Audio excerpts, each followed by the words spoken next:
আপনারা দেখছেন time friend YouTube channel. জানাবো আজকের কিছু বাছাই করা গুরুত্বপূর্ণ খবর। প্রধান সংবাদগুলি জানার আগে দেখে নিন আজকের সংবাদ শিরোনাম। India independence day. স্বাধীনতার ৭৯ বছরে ভারত অতীতকে ছাড়িয়ে নতুন উচ্চতায় এক শক্তিশালী রাষ্ট্র। ২৫শে আগস্ট ১৯৪৭-এর পর থেকে ভারতের যাত্রা এক অসাধারণ সাফল্যের গাথায় পরিণত হয়েছে। এই যাত্রায় কৃষি উৎপাদন থেকে শুরু করে পরমাণু, মহাকাশ প্রযুক্তি, সাশ্রয়ী স্বাস্থ্য সেবা থেকে বিশ্বমানের শিক্ষা প্রতিষ্ঠান, আয়ুর্বেদ থেকে জীব প্রযুক্তি, বিশাল ইস্পাত কারখানা থেকে তথ্য প্রযুক্তিতে এক পরাশক্তি এবং বিশ্বের তৃতীয় বৃহত্তম স্টার্টআপ ইকোসিস্টেমের জন্ম হয়েছে। স্বাধীনতার পরবর্তী ঐতিহাসিক ঘটনাবলী এবং মাইলফলক। ভারতের স্বাধীনতা দিবস ১৯৪৭ সালের ১৫ই আগস্ট ভারত ব্রিটিশ শাসন থেকে স্বাধীনতা লাভ করে। স্বাধীনতার প্রথম প্রধানমন্ত্রী জওয়াহরলাল নেহরু ১৪ই আগস্ট মধ্যরাতে স্ট্রিটস উইথ ডেস্টিনি ভাষণ দেন। ১৫ই আগস্ট তিনি দিল্লির লালকেল্লার লাহোরি গেটে ভারতের জাতীয় পতাকা উত্তোলন করেন। ভারত প্রজাতন্ত্রে পরিণত হয় ১৯৪৯ সালের ২৬শে নভেম্বর। গণপরিষদ ভারতের সংবিধান গ্রহণ করে এবং ১৯৫০ সালের ২৬শে জানুয়ারি তা কার্যকর হয়। এর মাধ্যমে ভারত একটি প্রজাতন্ত্রে পরিণত হয় এবং প্রতি বছর ২৬শে জানুয়ারি প্রজাতন্ত্র দিবস হিসেবে পালিত হয়। প্রথম পঞ্চবার্ষিকী পরিকল্পনা। ভারতের প্রথম প্রধানমন্ত্রী জওয়াহরলাল নেহরু ১৯৫১ সালে প্রথম পঞ্চবার্ষিকী পরিকল্পনা উপস্থাপনা করেন। এটি মূলত কৃষি খাতের উন্নয়নের উপর জোর দিয়েছিল। ভারতের প্রথম লোকসভা নির্বাচন ১৯৫১ সালের ২৫শে অক্টোবর থেকে ১৯৫২ সালের ২১ ফেব্রুয়ারি পর্যন্ত ভারতে প্রথম সাধারণ নির্বাচন অনুষ্ঠিত হয়। ইন্ডিয়ান ন্যাশনাল কংগ্রেস ৩৬৪টি আসন জিতে ক্ষমতা লাভ করে এবং জওয়াহরলাল নেহরু ভারতের প্রথম গণতান্ত্রিকভাবে নির্বাচিত প্রধানমন্ত্রী হন। এয়ার ইন্ডিয়ার জাতীয়করণ। ১৯৫৩ সালের এয়ার কর্পোরেশনস অ্যাক্টের অধীনে নেহরু সরকার এয়ার ইন্ডিয়া সহ মোট ৯টি এয়ারলাইনকে জাতীয়করণ করে দুটি রাষ্ট্রীয় উদ্যোগে পরিণত করে, ইন্ডিয়ান এয়ারলাইন্স এবং এয়ার ইন্ডিয়া ইন্টারন্যাশনাল। ভারত ও চীনের মধ্যে পঞ্চশীল চুক্তি। ১৯৫৪ সালের ২৯ এপ্রিল ভারত ও চীন পঞ্চশীল বা ৫টি শান্তিপূর্ণ সহাবস্থানের নীতিতে স্বাক্ষর করে। স্টেট ব্যাংক অফ ইন্ডিয়া প্রতিষ্ঠা। ১৯৫৫ সালের ১ জুলাই ইম্পেরিয়াল ব্যাংক অফ ইন্ডিয়াকে জাতীয়করণ করে স্টেট ব্যাংক অফ ইন্ডিয়া নাম দেওয়া হয়। মুদ্রার দশমিকীকরণ। স্বাধীনতার ১০ বছর পর ১ এপ্রিল ১৯৫৭ থেকে ভারতীয় মুদ্রা দশমিক পদ্ধতিতে আসে।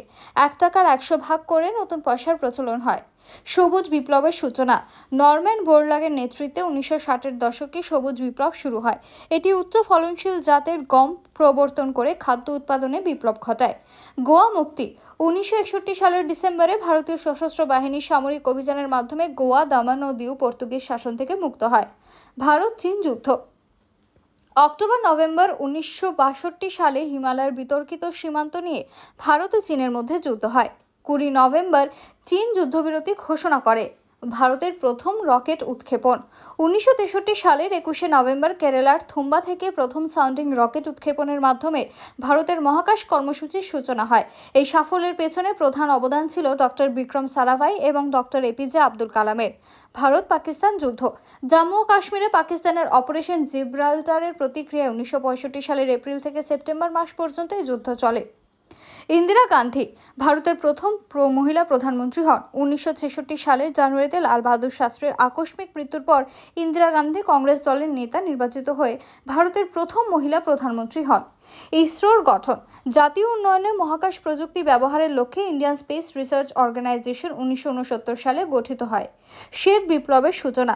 ১৯৭০ সালের ১৩ জানুয়ারি অপারেশন ফ্লাড চালু হয়, যা বিশ্বের বৃহত্তম দুগ্ধ উন্নয়ন কর্মসূচি এবং ভারতের ন্যাশনাল ডেয়ারি ডেভেলপমেন্ট বোর্ডের একটি যুগান্তকারী প্রকল্প ছিল। ভারত পাকিস্তান যুদ্ধ। ১৯৭১ সালের ৩রা ডিসেম্বর থেকে ১৬ ডিসেম্বর পর্যন্ত এই যুদ্ধ চলে, যার ফলস্বরূপ পূর্ব পাকিস্তান থেকে বাংলাদেশ রাষ্ট্রের জন্ম হয়।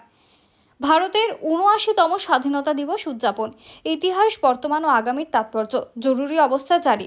১৯৭৫ সালের ২৫ জুন থেকে ১৯৭৭ সালের ২১শে মার্চ পর্যন্ত প্রধানমন্ত্রী ইন্দিরা গান্ধী সারা দেশে জরুরি অবস্থা জারি করেন।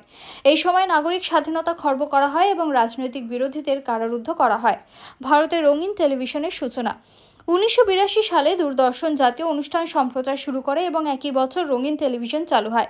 প্রথম রঙিন অনুষ্ঠান ছিল ১৫ আগস্টের স্বাধীনতা দিবসের কুচকাওয়াজের সরাসরি সম্প্রচার। প্রথমবার ক্রিকেট বিশ্বকাপ জয়।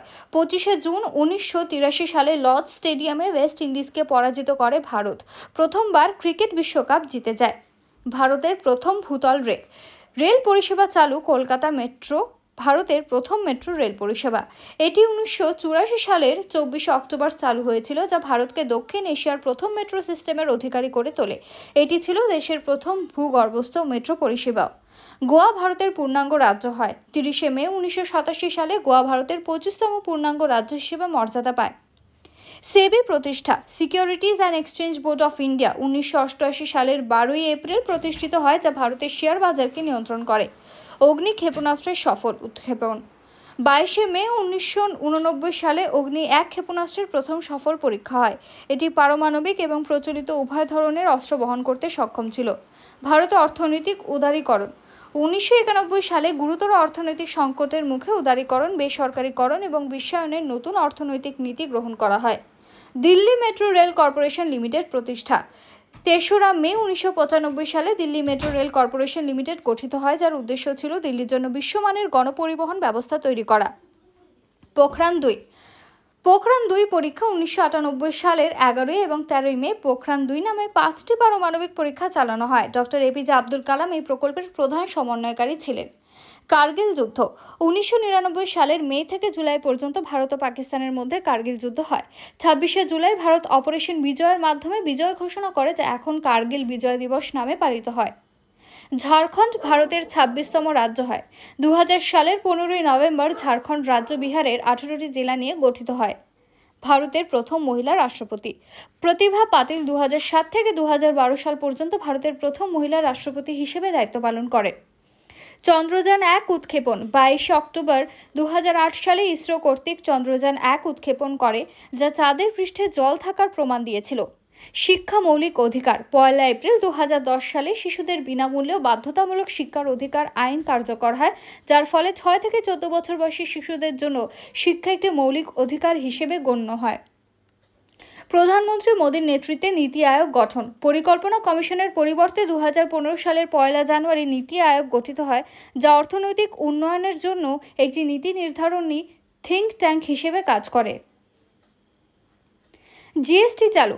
1 জুলাই 2017 সালে গুডস অ্যান্ড সার্ভিসেস ট্যাক্স চালু হয়, যা ভারতের কর ব্যবস্থাকে সরল ও সুসংহত করে। প্রধানমন্ত্রী মোদীর নেতৃত্বে 370 ধারা বাতিল। 2019 সালের 5 এবং 6 আগস্ট সংসদের উভয় কক্ষে প্রস্তাব পাশের মাধ্যমে জম্মু ও কাশ্মীর থেকে 370 ধারা বাতিল করা হয়। কোভিড-19 মহামারী। 2020 সালে ভারত কোভিড-19 মহামারীর কারণে কঠোর লকডাউনের মুখোমুখি হয়। প্রথম আদিবাসী রাষ্ট্রপতি। উড়িষ্যার এক আদিবাসী নেত্রী দ্রৌপদী মুর্মু 2022 সালের 25 জুলাই ভারতের 15তম রাষ্ট্রপতি হিসেবেই শপথ গ্রহণ করেন। চন্দ্রযান-3 সাফল্য। 14 জুলাই 2023-এ চন্দ্রযান-3 সফলভাবে উৎক্ষেপণ করা হয় এবং 23 আগস্ট বিক্রম ল্যান্ডার চাঁদের দক্ষিণ মেরুতে সফলভাবে অবতরণ করে। এটি ভারতকে চাঁদের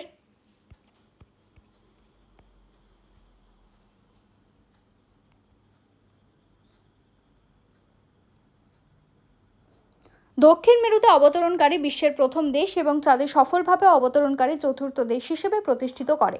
এই সাফল্য ভারতের স্বদেশী প্রযুক্তি এবং আত্মনির্ভরতার এক অনন্য উদাহরণ। 2025 পৃথিবীর সর্বোচ্চ রেলওয়ে আর্চ ব্রিজ। 2025 সালের 6 জুন প্রধানমন্ত্রী নরেন্দ্র মোদী জম্মু ও কাশ্মীরের চেনাব নদীর ওপর নির্মিত চেনাব রেল সেতুর উদ্বোধন করেন। এই সেতুটি পৃথিবীর সর্বোচ্চ রেলওয়ে আর্চ ব্রিজ, যা কাশ্মীর উপত্যকার সঙ্গে ভারতের বাকি অংশে সংযোগ স্থাপন করেছে। পরাধীনতা শৃঙ্খল ভেঙে স্বাধীনতা। ব্রিটিশ ঔপনিবেশিক শাসনের বিরুদ্ধে 200 বছরের সংগ্রাম। এক পরাশক্তির উত্থান। অর্থনৈতিক এবং সামরিক অগ্রগতি। 2025 সালে ভারত বিশ্বের চতুর্থ বৃহত্তম অর্থনীতিতে পরিণত হয়েছে। গত এক দশকে অভ্যন্তরীণ সংস্কার এবং আত্মনির্ভর ভারত এর দৃষ্টিভঙ্গির ফলে ভারতের জিডিপি 3 গুণ বেড়েছে। ভারতের পরিষেবা রপ্তানি দ্বিগুণেরও বেশি হয়েছে এবং ডিজিটাল লেনদেন বহুগুণ বৃদ্ধি পেয়েছে। মুদ্রাস্ফীতি হ্রাস পেয়েছে এবং বিদেশি বিনিয়োগ রেকর্ড পরিমাণ বৃদ্ধি পেয়েছে। অর্থনৈতিক সাফল্যের পাশাপাশি ভারত সামরিক ক্ষেত্রে এক নতুন উচ্চতায় পৌঁছেছে। 2025 সালের গ্লোবাল ফায়ার পাওয়ার ইন্ডেক্স অনুযায়ী ভারত এখন বিশ্বের চতুর্থ শক্তিশালী সামরিক শক্তি, যা মার্কিন যুক্তরাষ্ট্র, রাশিয়া এবং চীনের পরে স্থান করে নিয়েছে। ভারতের বর্তমান সরকার এবং প্রধানমন্ত্রী মোদীর আপসহীন নেতৃত্বে উপনিবেশক এবং তার পরবর্তী সময়ের সমস্ত সীমাবদ্ধতাকে পেছনে ফেলে ভারত আজ সেই ব্রিটিশ রাষ্ট্রকে ছাড়িয়ে গিয়েছে, যারা একসময় এই দেশকে শাসন করত। অর্থনৈতিকভাবে শক্তিশালী এবং সামরিকভাবে উন্নত এই ভারত এখন তার সভ্যতা, দর্শন এবং প্রযুক্তিগত শ্রেষ্ঠত্বের গৌরব পুনরুদ্ধার করার পথে এগিয়ে চলেছে।